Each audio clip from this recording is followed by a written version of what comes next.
Hello, everybody. Hello, Andre. How you doing? I'm doing well. You got a stick mic. How'd you swing that? They said it was easier, so I'm just rolling with the punches. Yeah. Yeah.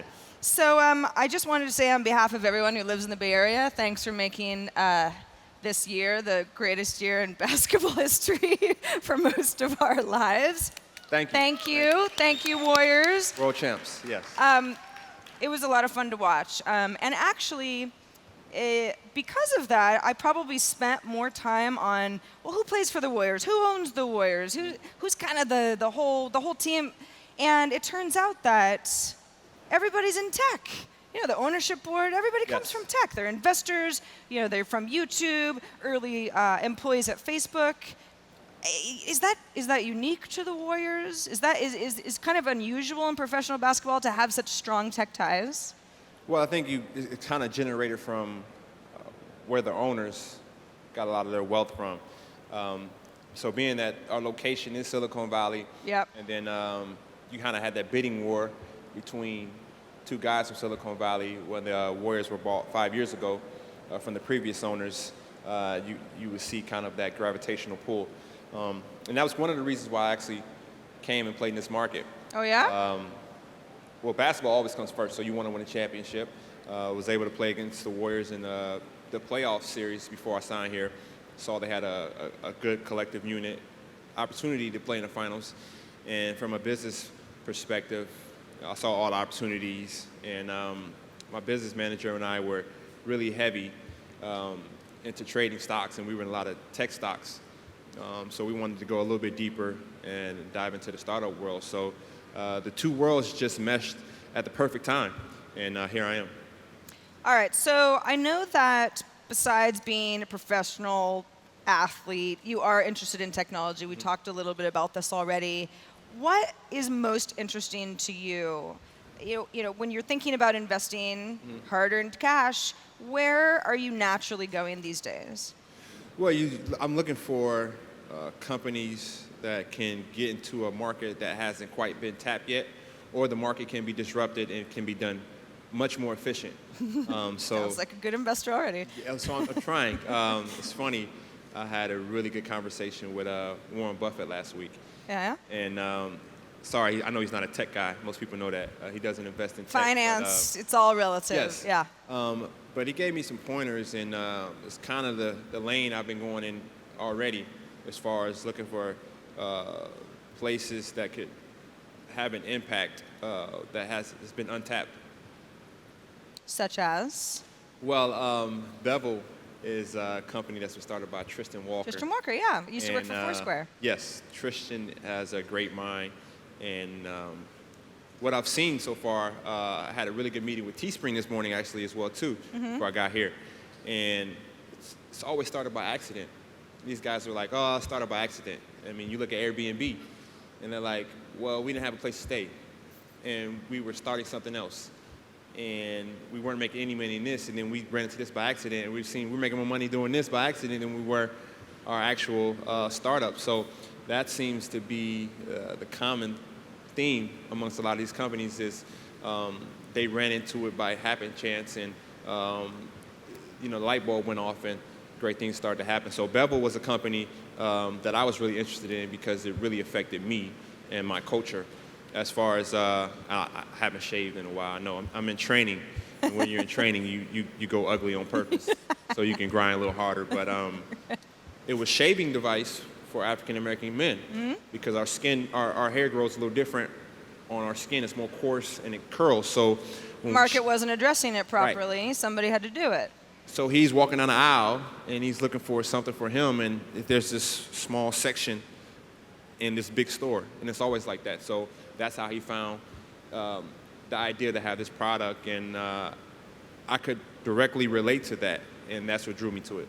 So you're a tall man, size 16 shoe. Yes. I would think that there would maybe be some clothing barriers for some, for people who are larger than the average person. That seems like maybe a market that perhaps you've already started to tap into. Yes. So being tall, it's hard to find clothes, and being tall and skinny, it makes it harder to find clothes. because you associate taller with bigger, so your clothes are a little wider. Yep. And then in the fashion world, you see fashion and tech kind of merging now too.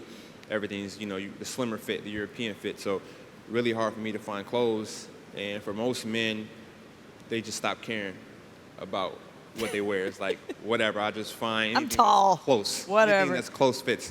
So Twice was a company, the first company I got started with. Yeah. First company gave me a chance. You were the men's fashion director. Yes, men's fashion director. That's a pretty fancy title. Yeah, so it was a lot of fun, just curating looks, putting lookbooks together, and giving men, tall men, a different outlook on fashion and say, you can keep up with the trends and you can still enjoy. Don't have to give up. Yes, you don't have to give up. And that was a lot of fun because you see more and more men getting into fashion. So just letting them know it's not as hard as they think. It's easy. And Twice was acquired by eBay in July, Yes. so that all worked out pretty well. Obviously, you weren't the only person who thought this is a pretty good business model. Yes, that was pretty fast. Most of the time it takes a while for a buyout or an IPO, if that even comes to happen, and for it to happen within a few months of me working with the company and the men's line starting, it was a good thing. I was perusing your Instagram account recently. It's at Andre, by the way, which is, I don't know how he got that. It's pretty good. On Twitter as well. But you can learn a lot about somebody from what they decide to share socially. Yes. And if you're really paying attention, you can sometimes connect the dots in a way that's like, gosh, I really know some personal information about this person. For example, I know that you like to collect fancy sneakers, cool stuff that other people don't have. I know you like to play golf. I know, you got married recently. Yes. Do athletes have social media coaches? Is that a thing that happens? That is a really great question. I don't have a social media coach. If you look at my Twitter, you can see that I kind of pushed the envelope a few times there, and Yeah? then someone would say don't post that. But there's a thin line between being authentic and being scripted. Yeah. And you want to stay more towards the authentic side, but you also have to be politically correct at times because the world we live in now, the wrong words will get you in a lot of trouble, and you've seen Right, and if you delete a tweet, doesn't matter. Somebody's already screenshotted it. It's out there forever. Exactly. And for me, it's just having fun with it, engaging with the fans, and giving them small pieces of my life, but not too much, because you still want to have that private life where you can enjoy it and kind of have something you can take to the grave. Is there anything that, you don't have a social media coach, but is there anything that the Warriors have said, you guys just can't do this thing, or we're going to have to ask you to take down this tweet because it violates some sort of a policy that we have? Are there certain rules that that you just can't break? Well, more than anything, you're just being smart. So if there's a scandal or something going on, or there's a certain group of people who have been offended by a speech that another guy has made, and you agree with it, you don't want to go out and say, I agree with his statement. You kind of just want to stay away from it. And with the media being, everything is so up to date now, things get forgotten about faster. But you don't want to be in a position to where those 5 minutes of fame might be bad fame or bad press for you. And, we got a really good organization with the Warriors, and the media team works with us, and the PR team is really good at helping us be smart and helping us gravitate to positive press more than anything. What about the ownership team actually being, sort of renowned tech investors? Do you guys trade secrets in the locker room? You'd think that you're so close to some deals that it's like, Andre, you know what company you should put a few, $1 million you have into? to actually be careful with that. The collective bargaining, CBA. No player can have ownership in a company that the owners of the team have ownership in. So it's a blessing and a curse, really. You learn a lot, but then you have to stay away. Journalism yes. is You like gotta that know too. the rules. I'm a big Suits fan, the drama comedy series Suits on USA. So you can learn to bend the rules, you just can't break them. So I try to stay on the bending side, but never break and get the team or myself in any trouble. We've had some folks on stage already that are in the wearables business, and I know a lot of us, we're interested in how many steps that we took in a day, or oh look, I climbed a bunch of stairs. I didn't even realize it because I was just going through my day. I think a lot of it is that's just kind of the novelty of being able to know. Right. But as somebody who, your professional career is based around physical activity and being good at it and making the most of it. How much does the wearable industry interest you? Is that something that you're taking more seriously, or that you could use maybe more than the average person? Well, the wearables for a professional athlete, if they're accurate, they help us more than anybody because we actually put those numbers into play because it directly affects our job.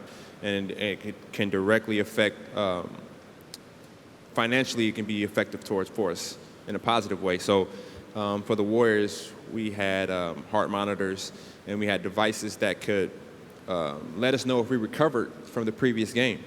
So it would track your load, how much pressure you're putting on your knees, how hard your practices should be, knowing that you'll recover for the next game, so you'll be more recovered for the next game. So you'll be more fresh, you'll have more energy, you play longer minutes, and all those things played a role into our team being rested going into the finals. No one being hurt all year, which you could say helped us win a championship. So all the analytics that are out now, too much information could be bad, but just the right amount of information can help the team go a long way. So it's very good as a professional athlete. Now, as just a common human being, it depends on what your goal is. If you're really strict with your diet or you're really trying to get somewhere, I think it could really help you. Do you wear any? I mean, you've got a nice watch on now, but that's not an Apple Watch or a Fitbit or a Fuel Band. See how many more I can rattle off. But is that something that you wear kind of for fun ever, or is that just strictly training? So I wear either the Apple Watch or Garmin has a watch, and there is another watch. I can't believe I forgot the name of that. The watch that I do wear on the golf course. Oh, yeah. So I wear those watches on the golf course to help me navigate the course. And to sleep, I wore the Jawbone band.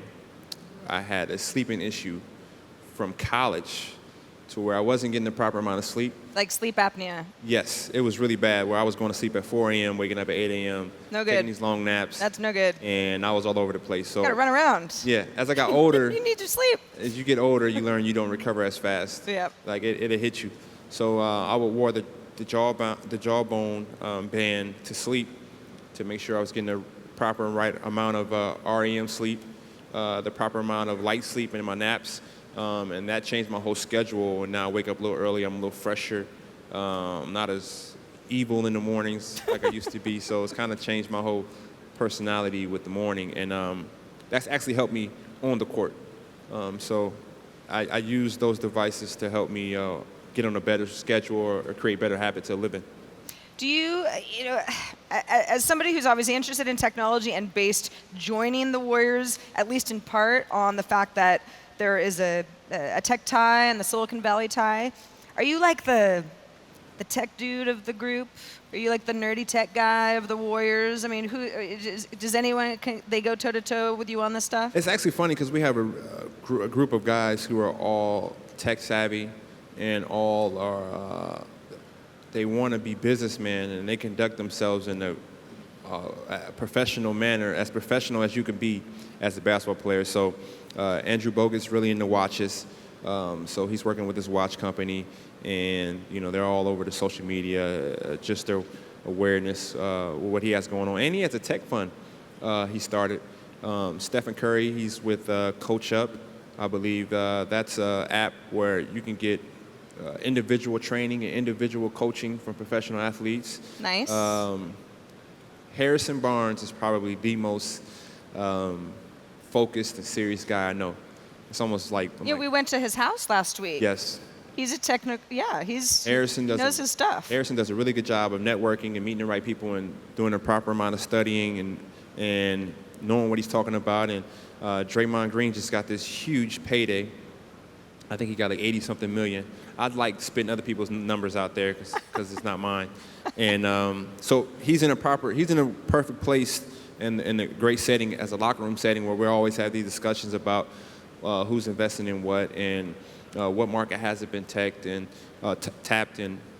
Harrison actually mentioned something to me about, the 49ers players. I think it was Joe Montana, Ronnie Lott. A few of those guys had a sports fund, a tech fund that they started in their golden years. So hopefully it's our time to win multiple championships and kind of capture the moment in Silicon Valley and make the most of it. But it should be a lot of fun. I hope Steph knows that I'm giving him a lot of props for his app. So I want a piece of that, Steph. Free marketing. Yeah, Steph. In hopefully many years in the future from now, you will probably step down as a day-to-day professional athlete, right? Yes. There's a shelf life, right? Yes. Knees. But what do you see for yourself? What does that transition look like for you? You're obviously already getting into the investing game. You like particularly e-commerce companies that make sense, where you feel like they're serving a need. But do you want to be a full-time investor? Do you want to start a company? What's your perfect scenario? Perfect scenario for me is to be, as soon as I step off the court, the very next day, putting on a suit and a tie and starting to work. And my investments are working for me right now. So they'll be working for the next couple of years, and I'll continue to invest in the companies. But working with different startups and being on the boards, helping them make decisions, is similar to being a GM of a basketball team. And you look at the job of a GM, his job is to the coach, which is kind of the CEO of the company. He's starting from scratch. You got to draft players. You got to get the right team in place. You got to get your marketing team. You got to get your media team in place. You got to get your financial guy in place. Your CFO, your CEO, RFO, CMO, all those, FOs in place. So you want to be like high level. Right. And I want to be in a position to guide these guys into taking their company from this and turning them into the next big thing. And not even in it for the money, just the process of building something that makes a difference or stands the test of time. And when you winning a championship, an NBA championship, changes your perspective of how you live. And it's not about, getting all the attention or being on the front of a magazine. It's just having a goal or having a dream and building up on it and sacrificing and putting the right guys in the right place to succeed. And then you see it come to fruition and the ultimate goal is achieved. And if I can just do that over and over again, that'd be an amazing way to live. A lot of people say, well, we'd all love to invest in the next Uber or, the next Apple. But you have to have a lot of money to do that. And, people who make a lot of money from contracts, they're so lucky because you can afford to have some misses and it doesn't matter. Where, the rest of us, well, I can't afford a miss, right? If I choose wrong, that's the savings. What is it about technology that makes you feel like it's worth the risk? Being able to play around a little bit is obviously helpful, but what is it about technology that has made you go in that direction? Well, when you're using it as much as we are now, you're thinking to yourself, it's here to stay. Yeah. And the markets that technology hasn't quite gotten into, I saw there was it's in farming now. A guy was just up here talking earlier about how it's in farming and how they have analytics to help farmers grow better. Yeah. And it's like farming drones, exactly, all sorts of the drones. I was like, stuff. wow. And you look at things like that and how we're using, I'm changing the temperature in my house with my phone. And who would have thought that years ago? So you're seeing how it's changing how we live, and you're seeing it's here to stay. And, it's just how we live now. And you're just looking at the numbers and the risk analysis, and you see the numbers are more in your favor. And, you have to have an understanding that you will lose. So it's still a gamble. But learning from Warren Buffett, knowing what you're getting into, having good intentions, and not being emotional in your investments will make life much smoother. You really do have a future in investing. I hope Andre Iguodala, thank you so much for talking to me. Round of applause. Thank you. We are out of time. We're at 0. You guys are almost the same height. It's